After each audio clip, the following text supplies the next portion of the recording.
Gjykata e shkallës së parë në Shkodër ka vendosur masën e sigurisë arrest me burg pa afat për Gjovalin Shkambin pas deklaratave të tij kërcënuese ndaj gjyqtarëve.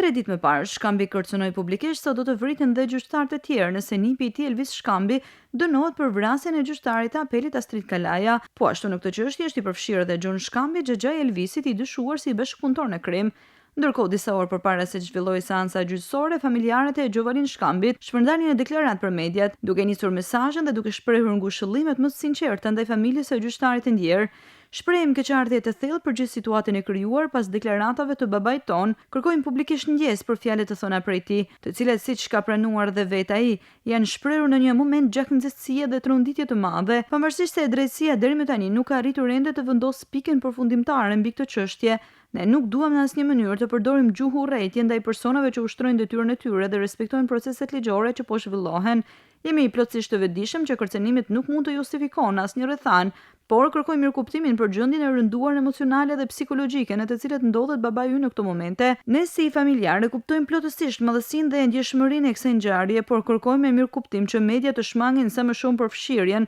në jetën tonë familjare, pasi babai jonë është marrë në pyetje dhe është publikuar në momente jashtëzakonisht të vështira dhe në gjendje të rënduar psikologjike. Urojmë që drejtësia dhe qetësia të mbizotrojnë dhe Zoti të bëjë atë që është më e mira për të gjithë, tha në deklaratën e tyre familjarët e Gjovalin Shkambit.